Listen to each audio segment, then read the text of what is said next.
This is basically data centers, data centers, data centers, which last time I checked appears to be the hottest game in town. What is AMD going for here?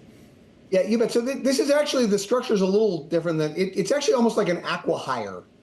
So ZT Systems has two pieces of it. They've got a server manufacturing business, and then they've got like a services and support business with effectively like 100 systems design engineers. That's the piece that AMD wants. They're actually going to sell the manufacturing piece post-close. They're going to list it as discontinued operations and then find a strategic partner to sell it.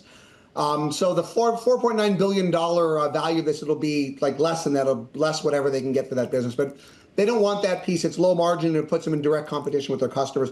What they want is the systems expertise. If you look at the things that they're selling, these enormous AI clusters are getting more and more complex. And their large customers, especially their large hyperscale customers, they don't really buy single GPUs. They buy systems, and they interlock like tons and tons of these things together. And so you really need that systems expertise that their larger competitor has in spades. I almost view this, it's kind of a confession on AMD's part that they do not have what they need. Yeah. Given the demands of their large customers, they need to get it, and so this is how they are doing it. So in some sense, it's a confession on that. But I mean, better to do it if you need it than not do it. So well, that's what I'm curious about, Stacy, like where they kind of stand and all, and sort of this all AI hype, and we've obviously broadened that out because I know it's just bigger than just AI itself. But where do they stand in that? Because all the focus right now is on Jensen Huang and what he's doing over at Nvidia. Where is AMD's place in this?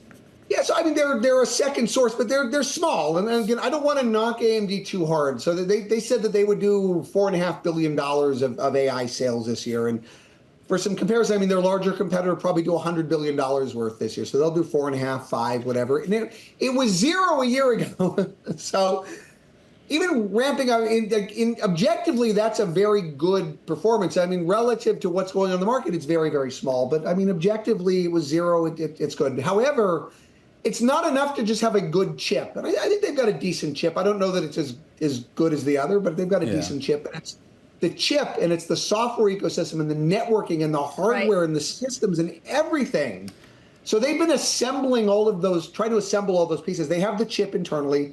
They bought a networking company a couple years ago called Pensando.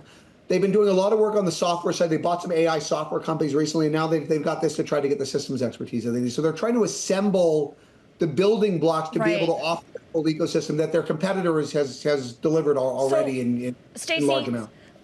You just mentioned that they're going to sell off the manufacturing part of the business to someone else, but in doing so, it'll still keep about 1,000 engineers. So how much of this is a play for talent, where AMD is stocking up on talent? Yeah? All of it, all of it. This, like I said, this is an acqui-hire is my interpretation of it. They're paying, again, headline numbers a little under $5 billion. Once they sell it, maybe it's a few billion they're paying for the privilege of bringing over 1,000, system design engineers. And it's going to be $150 million in incremental OpEx and very little revenue right now. The revenue synergies, such as they are, and they were very honest about it, it's the hope that they will be able to sell more GPUs going forward.